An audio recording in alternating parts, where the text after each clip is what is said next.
Welcome to this week's segment of Women on the Front Line International Fellowship. As always, we are happy that you have tuned in to another segment, another show. We don't take your ability or audience that you tuned in, but we thank you for tuning in and watching us every week.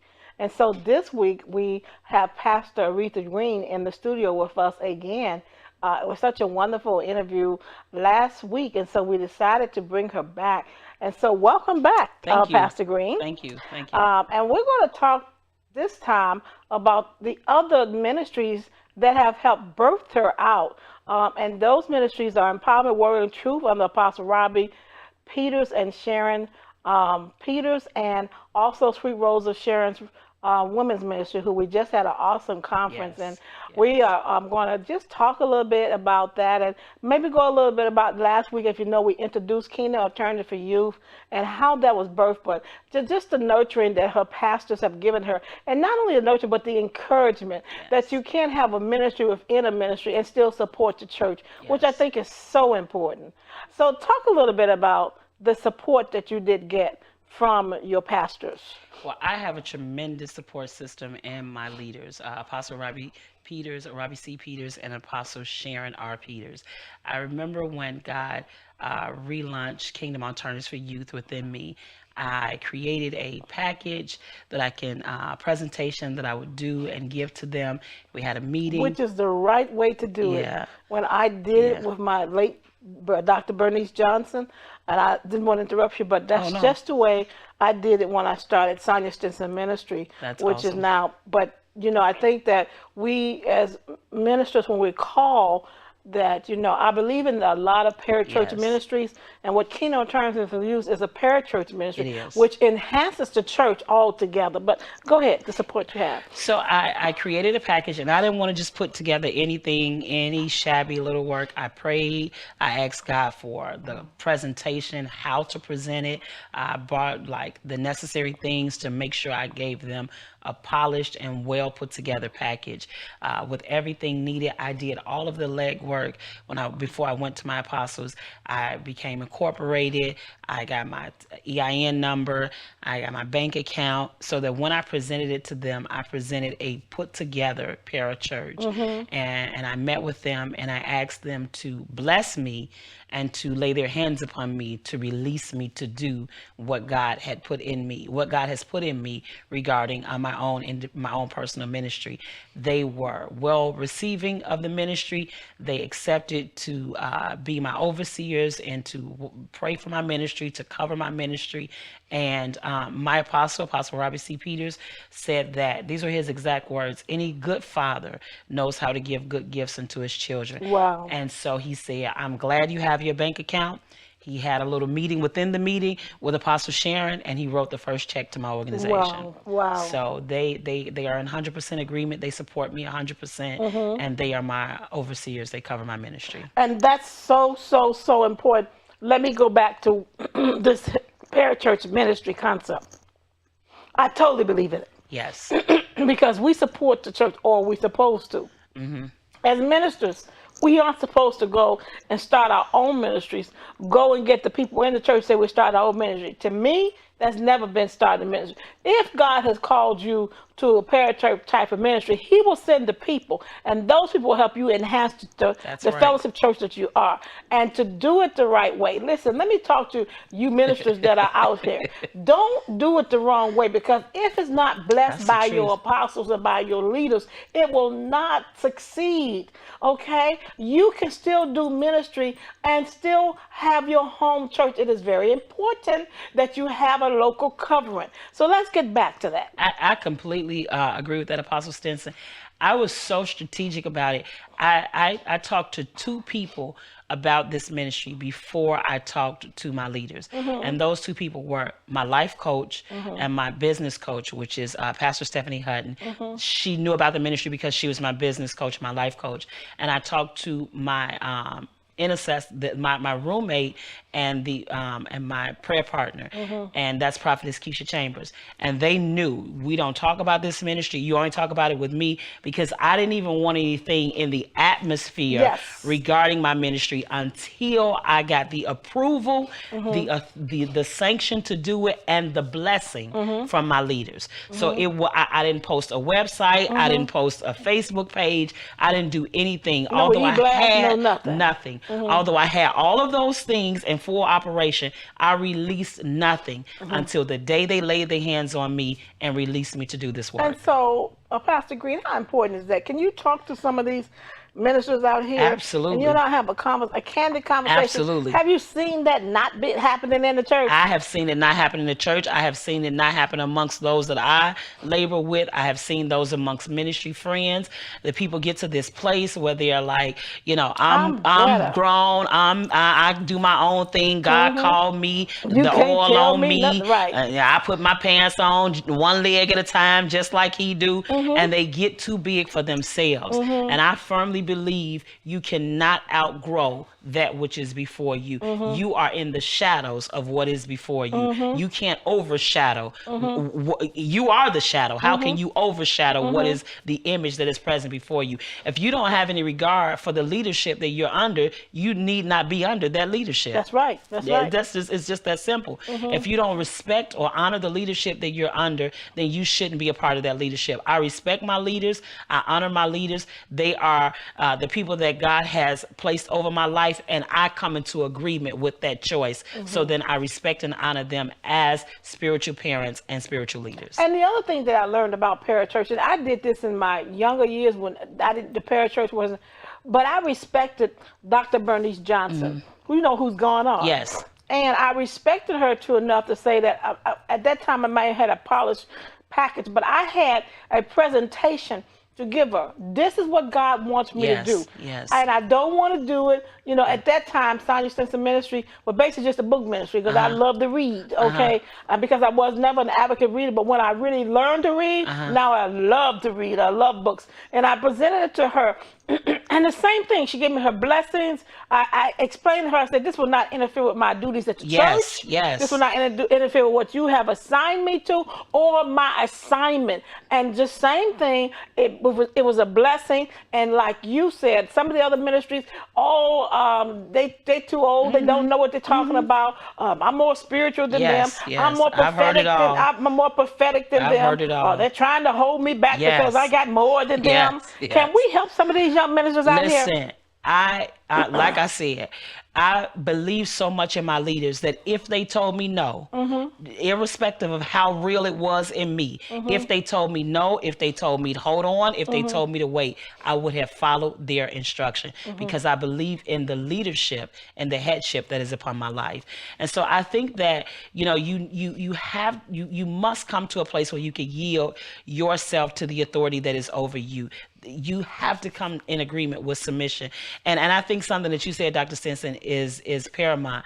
None of what I do in my parachurch and in my own ministry supersedes my responsibilities because I'm first their pastor. Right. I'm the pastor that they've put in place in that church, and they have expectations and mandates of me as such.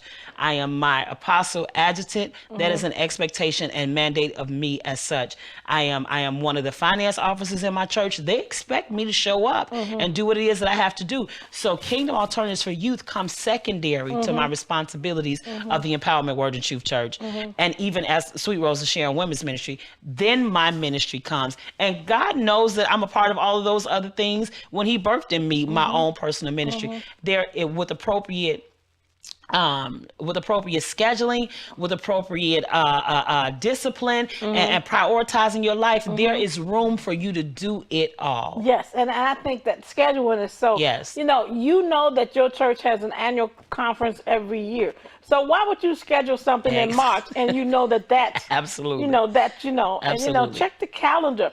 But I run into so many. And because Women on the Front Line is a ministry that uplifts women and things like that. But I run into women that say, well, I can do this myself. I said, really? Yeah. That's really? Dangerous. Is God calling you to do it yourself? Yeah. No man's an island. I believe that's biblical, right? Yeah. Okay. No man's an island. You need somebody. You need somebody. And I have a tough time when people leave churches, and this is me, it may not be biblical, and you are out of church for 2-3 years saying, I don't have a covering. I'm sorry, I've got an issue with that one. Me and you walk down the same street. But you call yourself a prophet or evangelist or apostle, but who's covering you? Who's covering you? Okay. Who do you submit to? Who do you submit to? I listen, that's a whole subject all by itself, because I feel exactly how you feel regarding that. We must have submission in our lives to someone. You must submit to someone. There needs to be someone over you. And I firmly believe, even in addition to that, Dr. Stinson, there are a lot of people running out, birthing churches, and it's not a church. It's a paraministry. It's a paraministry. It's supposed to be an extension of your church. Yes, You're not called to pastor or lead. You're called to lead a ministry, not a congregation of people. Right. There's a difference. There's a big difference. There's a big difference. And I so agree with you. So many ministers and prophets, and so you've gotten on somebody's stage, or somebody told you good, you pray, or you pray better than them, and all of a sudden you got Sonia Stinson Ministries Incorporated. Now all of a sudden you don't, but you have no covering. No covering. You're from church to church. Can't nobody tell you anything. Everybody jealous of you. Everybody, they just want to hold you back. What makes you Superwoman or Superman? I've talked to people, Dr. Stinson, that represent that caliber of people you're talking about, and they're running parachurches and paraministries, and they have no submitted authority over them. And when I engage with them in conversation, they have no visions for their. How are you running an entire ministry void of vision? Where are you going? You have no vision. Where are you going? Vision identifies destiny and direction. Where are you headed? With no place of destiny, you left home with no place to go. And where God are you does going? not do that. Okay, I just don't believe that God makes you say your season's up here and does not send you somewhere else. Absolutely and not. Here you are 2-3 years later, and you with no direction. With no direction, and you still say, "Well, I'm still looking. God ain't showed me." Well, maybe God didn't tell you to leave where you at, but to sit in obedience. That don't make bad sense, let alone good sense. You leave home with no place to go. Well, why you leave in the first place? Right. Where were you headed to? You're on a journey to where? Right. And vision helps to identify that. So if you're out and you have a parachurch, you got a paraministry, you don't even have good enough sense to create a vision, a mission, chances are you need to submit to some leadership and some headship so that you can get some guidance and instruction as to how to do it. Why do you think that? It's popping up left and right. You'll get a business card and you say, "Well, this is Joe Bo Ministry," and you say, "Well, what church do you belong to?" Well, I don't need no covering. I just, I'm doing the Lord's work. Where do you think we get that from? I think it comes from pride. Okay. I think it comes from a place of arrogance, and I think it comes from an inability to submit. And any good leader is also a follower. Like, you're not a good leader if you're following no one. Like, if you have someone following you, you also need to be that's how this train keeps moving. Somebody's following somebody. If you have no one that if you can't follow anyone, then you don't need to expect people to follow you. Because you don't even have the respect for submission. Why do you think someone is going to submit to you? Yeah, and I recently just decided, I've been praying and been on a new cover, and I announced it to my church, and one of my members said, "Why do we need? We're doing okay." I said, "I need to be covered. I need to be accountable to somebody. Somebody needs to be able to pull my coattail. Somebody. And I need to know that I'm in the right place, and I need to be able to call someone and say, this is what I'm thinking about, and my covering, if God has led me to the right person, will say, no, you mean sit still. Yes. Don't do nothing. You're really out of your flesh. Your covering is to tell you that. Be able to tell you that. That's wise counsel. That's wise counsel. That's walking in the rhythm of the word.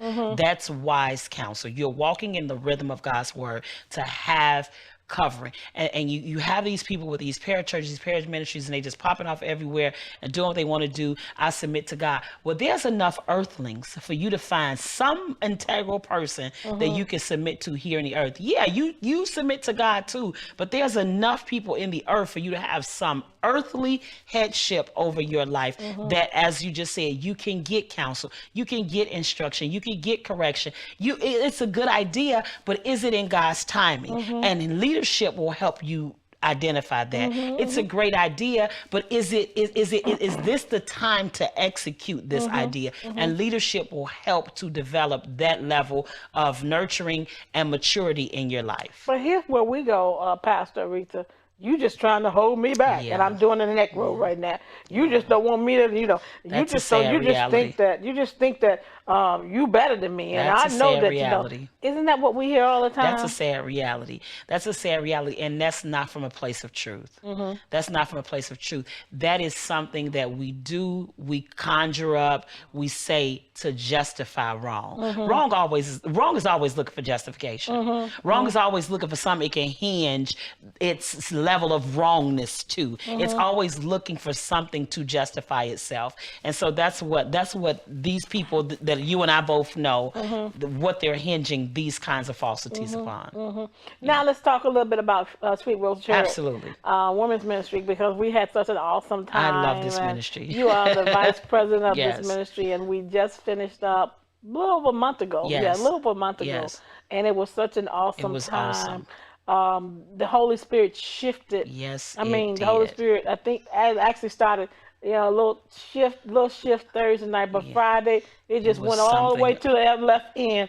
And I mean, we had women on the floor. Yes. Of course, they don't allow me to do anything. That's my time of rest. So I'm not supposed to minister or anything. And I do take that time to rest. That's I just awesome. do what my sisters tells me to do. I take that time. You all honor me as the Yes, Women of the Year, yes. and I was Such so a phenomenal honored. woman you are. It's so honored. And so let's talk a little bit about the development and Sweet Rose of Sharon Ministry. We started years ago. Sort of took a sabbatical, and that's what I call it. Took a sabbatical to see what else God was doing. And let me tell you, women in ministry, sometimes God will have you to shut down some things and to cause a transition in your life Yes. because you're headed in the wrong direction. That was not so with Sweet Rose of Sharon, but there are some times where God will say, this season is up. But tell us a little bit about the mission and the concept of Sweet Rose of Sharon. Sweet Rose of Sharon Women's Ministry is a place to prepare women for excellence. It's a place of feeding to help to develop and train women from all calibers of life, women in leadership, women that are looking to find their purpose, no matter where you find yourself upon the Christian pendulum. Sweet Rose of Sharon Women's Ministry is a place that you can come to experience the hand of God, the favor of God, the love of God, and be developed in God's excellence. We have been a ministry. We had 10 years where we were doing the breakfast. That's what you're referencing. And then we took a little time away from the breakfast. Apostle Sharon R. Peters is the founder and the president of this ministry. She truly is a woman of God that is from the tribe of Issachar. She understands times and seasons. And I remember when we did our 10th breakfast, she said the season for this is up. We've done a decade of breakfast. We packed them. We grew from 50 to 100 to 200 to over 300 to 300 to Right. 400 women in Yes, the room. yes. At the DoubleTree. We packed that place out. We've got the banquet hall separates into 3 different sections. We started out with 1/3, we moved to 2/3. Before you knew it, we had the entire space. It progressively grew. And then we reached that 10-year, that decade mark, and Apostle Sharon said, okay, we're stepping away from this and we're going to move on to something else. And then we began to do Bible, topics for women. We had She began to work in the shelters. Yeah, she did some work in the shelters with the women on the west side, women that were in living a nightlife and into Street walkers, as we prostitution, call street walkers. And then they was mandated by the courts to go under some level of counsel. So she partnered with the organization. She went in on the west side every Tuesday, I believe it was, and she did that work and helped those women to restore those women's lives.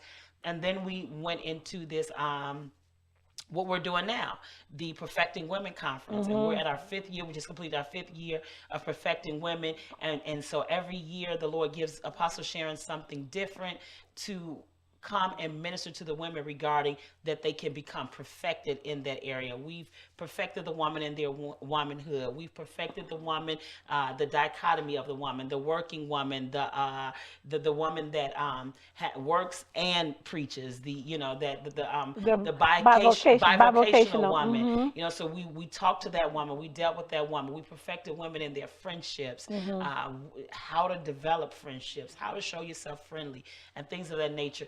And just a whole myriad of things. And I'm sure there are many more up the road, but we just finished the Perfecting the Women in Kingdom Matters, and the matters of the kingdom. And what an awesome time in the Lord we had regarding that. So this ministry is a place where I oftentimes tell Apostle Sharon that I truly believe there is nothing that a woman can encounter that if they come into Sweet Rose of Sharon's women's ministry under the leading and the direction of the Lord, that they cannot overcome it.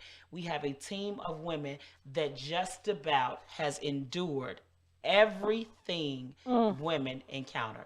There's nothing that we have not encountered as women that we do not have the remedy as to how to overcome it.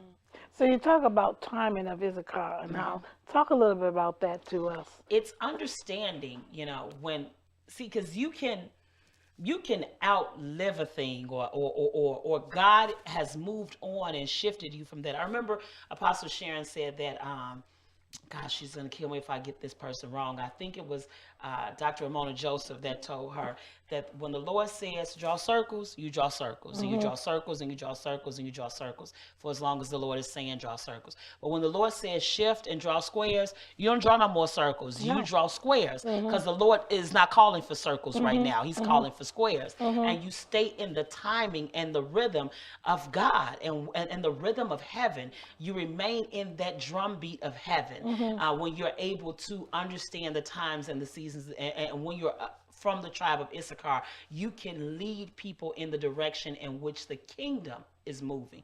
We have this song, Lord, whatever you're doing in this season, don't do it without me. Well, if you understand the time and the seasons of God, you don't have to worry about God doing anything without you. Right. Because you're in his rhythm and in his flow. And that's what I know. That's why I want you to explain it for those that are listening to us and watching us, that they may not understand that time at Issachar. I do. As you know, you watch me. I just move in the time. Yes. And people are saying, well, why did you do that? I said, God said it was time to move. Well, I said, I can't tell you when he told me. I can tell you when. I can tell you that he told me. That's and right. when you follow his timing, it flourishes. It flourishes. It flourishes. You don't have to worry about it falling apart and things like that. And some would call it transition. I call it God's timing. Yes. I call it God's time, because every transition is not in God's time. And now that's just me. Now you can go preach. Okay. Every transition is not in God's time. Some transitions in your flesh. That's the truth. And so we can transition to some things, and God hasn't told us. We can look at the big picture or look at the lights and the glitter and transition to stuff. And God has not told you to do that. Yes. But the first thing you say, well, God told me to do it. I'm transitioning. No, I don't. And when it doesn't flourish, then you blame God or say all of these other things, but God wasn't in it in the first place. When you move in God's timing and and you transition in God, you can experience the exponential favor of God. You can expect all things to be ready for you. And that's what I was telling people right now. Is anybody will know. For the last year and a half, it's just been, just people recognizing and recognizing. And it's not a bragging thing. And I was telling someone, I may be on Monday, as I was writing another piece, and I said, but this is all in God's timing. Yes. I said, I stayed hidden. I said, many people didn't know who I was. I said, and I've stayed hidden for a long time. And I woke up, because our theme this year for our conference is Out of the Shadows. God gave me that. He says, I brought you out. He said, but I hid you for a long time. And God, Pastor, said, I hid you for a reason, because you weren't ready to come out.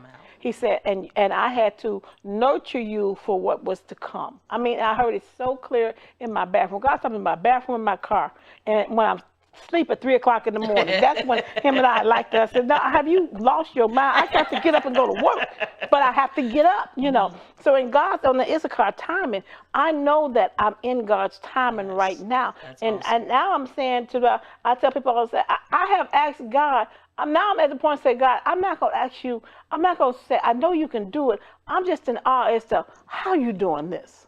How are you doing this? When just a little old me, I said, just a little old me, you know, who would never come up, who had, you know, I had the speech impairment. I could not speak. I could not do this. Now I'm sitting up, and now God is blessing and opening doors that I'm just in awe about. I'm just in awe about. And it doesn't mean that you leave something because he's opening doors. It just means that he's opening that door a little wider. He's just expanding it, because he knows that now you can handle it. So the problem that I have with parachurch ministry is that we want God to open this wide door, and God knows you're not ready to handle it.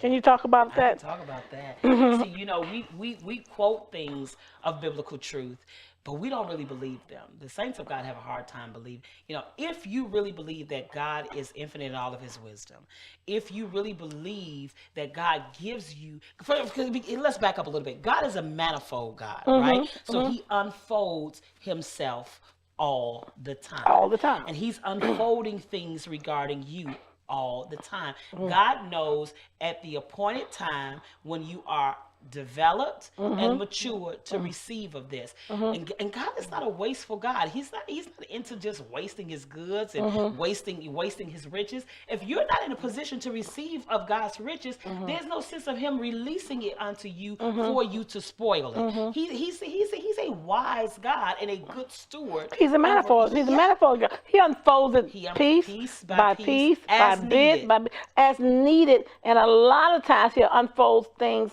and he'll fold it back up because we're not ready. I'm being honest. And you have to be able to trust him. But you were saying something earlier that you've been at this for a long time, and people didn't know anything about you. Well, you all know they did, because I never would. Yeah. I would never say anything. But I think that's the problem, though, Dr. Stinson. The reason why you are now where you are is because you didn't become frustrated in the wait. But many of us, many saints of God, become frustrated in the wait. And so because they are frustrated in the wait, God opened doors for you. But because they become frustrated in the wait, they go bust wide open doors for themselves. And don't expect God to provide for what he didn't sanction and call in the first place. He didn't call that. And I think that's so true. You know, I waited, and anybody that knows me, I waited. I suffered in silence a lot.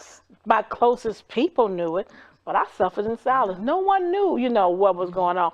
But I still trusted God. Yes. I trusted. I said, I don't know what you're doing, but I'm going to trust you. Well, my producer said 3 minutes. See, I'm telling you, you got to bring you back, because we've had nothing but good conversation. Tell them how to get in touch with you for Sweet Rose. Tell them about Empowerment Word and Truth while we have this time. Empowerment Word and Truth Church is a place where good things are happening. We're the most powerful place on the planet, and we're located at 1133 East 82nd Street. The establishmentarians of that organization is Apostle Robbie Peters and Apostle Sharon Peters. Sweet Rose of Sharon Women's Ministry, the founder and the president is Apostle Sharon Peters. You can reach that organization at www.sweetroseofsharon.com. You can also reach the administrator of that organization, Dr. Margaret Eson. Her number is 312-339-3086.